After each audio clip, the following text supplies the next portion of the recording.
Good Morning Business, le débat. Et parce que dans Good Morning Business, on n'est pas dans le blabla, mais dans les chiffres et la vraie vie, c'est-à-dire l'économie, c'est votre expertise, Nicolas et Jean-Marc, sur les composantes économiques de cette loi, notamment la régularisation des travailleurs sans papier. Alors, bon, il y a un progrès quand même. Ils pourront demander leur régularisation, mais le préfet pourra dire non. En fait, plus ça va, plus je me dis que c'est pas du tout une loi économique. Mais vraiment, il n'y a pas d'économie. On n'a pas pensé cette loi avec le prisme économique. Est-ce que cette loi est bonne pour l'économie? C'est clair que, cliniquement, si on regarde le résultat de cette commission mixte paritaire, la réponse est non.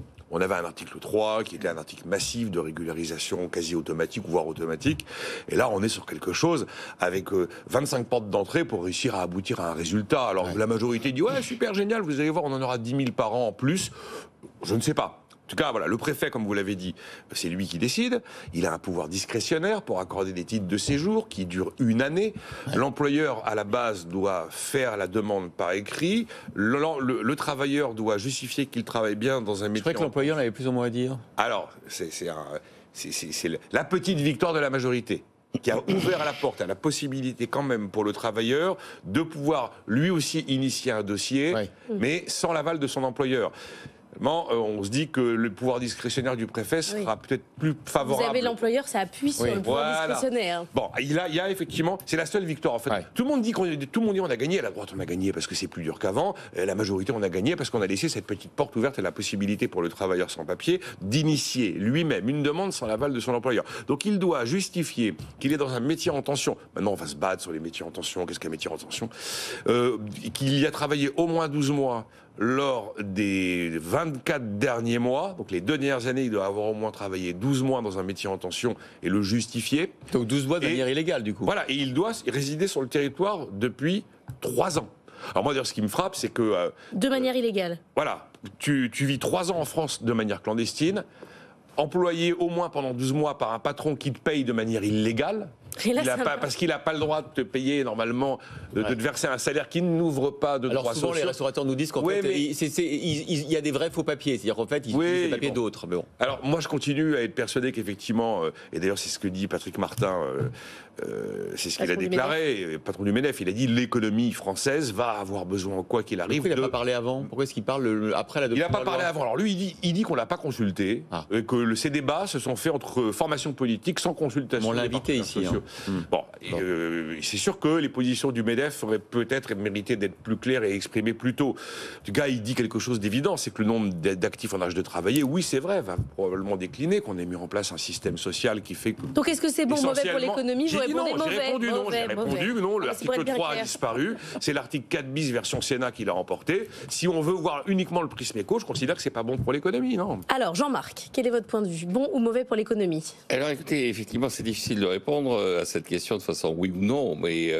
ça a marché, Nicolas dit non. Oui, moi je... Et pourtant il déteste ces questions oui-non. Oui, moi je serais plutôt dans la tendance à dire non, mais pas pour les raisons qu'il avance. Je pense que d'abord, pour l'économie, c'est ce que disait Adam Smith, la première chose qu'il faut faire, c'est qu'il y ait des lois applicables et appliquées.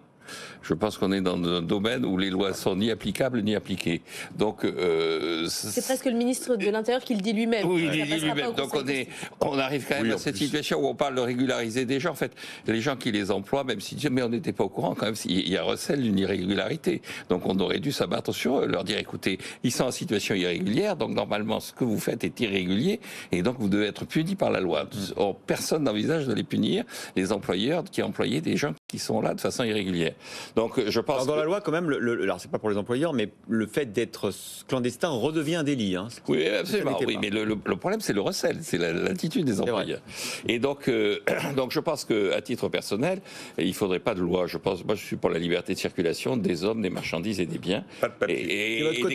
C'est votre côté France Insoumise, ça. C'est mon côté libéral. Je pense que les gens sont libres et qu'ils veulent se déplacer. Alors déchirez votre carte d'identité. Après, il y a une chose, effectivement, l'argument de Patrick Martin, la formule de Patrick Martin, c'est ça qui nous frustre dans le débat actuel. On ne s'est pas interrogé finalement sur ce qui est l'essentiel. Aura-t-on ou non besoin de main-d'œuvre immigrée? La réponse est Pas forcément. Il suffit d'avoir du travail. Mais il n'y a aucune raison pour que le travail dont bénéficient les Français soit localisé en France. Et je maintiens que vous regardez les pays comme le Japon, comme l'Allemagne, la plupart des pays qui sont en train de vieillir, effectivement, ont des stratégies qui sont des stratégies d'exportation de capitaux. C'est ce que disait Madame Merkel. Le véritable enjeu pour l'économie allemande, c'est que ce sont les Turcs qui paieront notre retraite.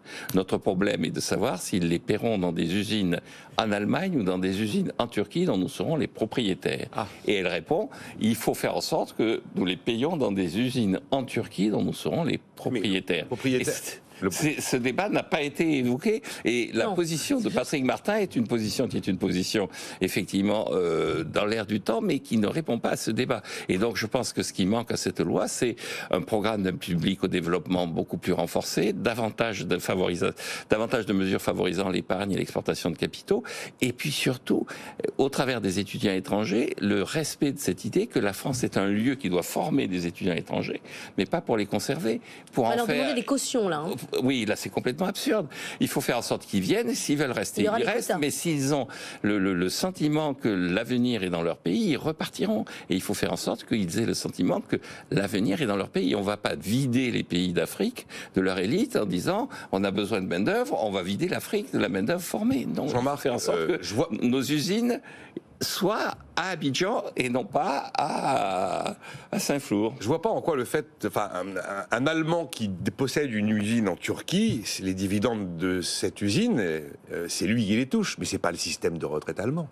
C'est le propriétaire de l'usine qui touche de l'argent. Oui, sauf que le propriétaire de l'usine, c'est justement le système de retraite allemand. Le propriétaire de l'usine, ce sont des fonds de pension.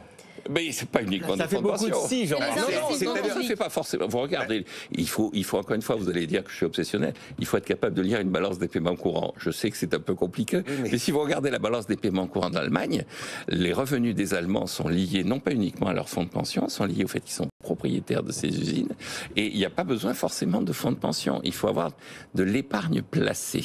Alors,